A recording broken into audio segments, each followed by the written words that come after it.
Hello அன்பா, welcome to Aadi cinema. இன்றைக்கி நம்ம பார்க்க போகிற 2 படமே மேட்ரை மட்டுமே மையமாக வச்சு எடுக்கப்பட்ட படம் தான். ஆனால் அதில் லவ்வும் கொஞ்சம் ப்ளே பண்ணியிருக்கோம் இந்த படத்தில்.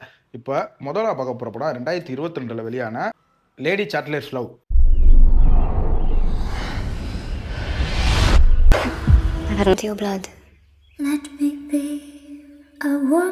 இது வந்து உங்களுக்கு தமிழ் டப்பிங்லேயே அவைலபிளாக இருக்குது. இந்த படத்தோட ஸ்டோரி எடுத்துக்கிட்டிங்கன்னா, நம்ம ஹீரோயின் வந்து ஒரு பணக்கார வீட்டில் கல்யாணம் முடிச்சு போகிறாங்க. அங்கே பார்த்தா அவரோட கணவருக்கு வந்து 2 காலுமே செயலிழந்து போயிருக்கும்.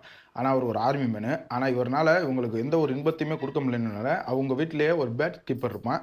அவங்க கூட உங்களுக்கு அஃபேர் ஆகி இவங்க லவ் எந்த தூரத்துக்கு போகுது, அங்கே நடக்கிற சம்பவங்கள் தான் இந்த படத்தோட கதை. இந்த படத்தில் வந்துட்டு மெயினே மேட்ரு தான் அதிகமாக வச்சுருப்பாங்க. அதுவும் எல்லாமே நியூடாகவே தான் இருக்கும். ஓப்பனாகவே மேட்ரு செஞ்சு காமிச்சிருப்பாங்க. அதனால் இதை வந்து குடும்பத்தில் பார்க்கவே முடியாது.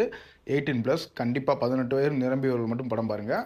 இப்போ இந்த படத்தில் வந்துட்டு அவங்க அந்த கதை எடுத்தாங்க பார்த்தீங்களா, அது வந்து ஒரு 70, 40 அந்த காலகட்டத்தில் இருக்க மாதிரி இருக்குமா. அதெல்லாம் சினிமாகிராஃபி எல்லாமே தாறுமாறாக இருந்துச்சு. தமிழ் டப்பிங் சூப்பராக பண்ணியிருந்தாங்க. நெட்ஃப்ளிக்ஸில் அவைலபிள் இருக்குது. 2வது பார்க்க போகிற படம் என்னன்னு கேட்டிங்கன்னா, பர்னிங் பர்த்டே.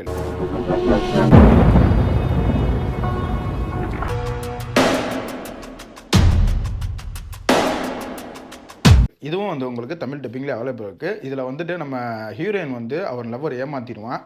அதுக்கப்புறம் கனவுல ஒருத்தனை வேறு லவ் பண்ணுவான். இன்னொருத்தன் வந்து பாய் பெஸ்டியாக இருப்பேன். இவங்க 3 பேர்த்துக்குள்ளே இவங்க நடக்கிற அஜால் குஜால் மேட்டு தான் இந்த படத்தோட மெயின் பிளாட்டே. ஒரு இடையில ஒரு ட்விஸ்ட் பண்ணி ஒன்று வச்சுருப்பாங்க. அதுவும் நல்லாவே இருந்துச்சு. இந்த படத்தை அந்த படத்தை காட்டிலும் இந்த படத்தில் அடல்ட் கண்டென்ட் பயங்கரமாக இருக்கும். அதனால இதையும் யாருமே ஃபேமிலியோட பார்க்க முடியாது. தனியாக இருந்தால் மட்டும் ட்ரை பண்ணி பாருங்கள். இந்த 2 படமே உங்களுக்கு நெட்ஃப்ளிக்ஸில் தமிழ் டப்பிங்லேயே அவைலபிள் இருக்குது. ட்ரை பண்ணுறவங்க எராட்டிக் ஃபேன்னா கண்டிப்பாக ட்ரை பண்ணி பாருங்கள். ஒரு செம்ம படம் தான் உங்களுக்கு. இன்னொரு வீடியோவில் சந்திப்போம்.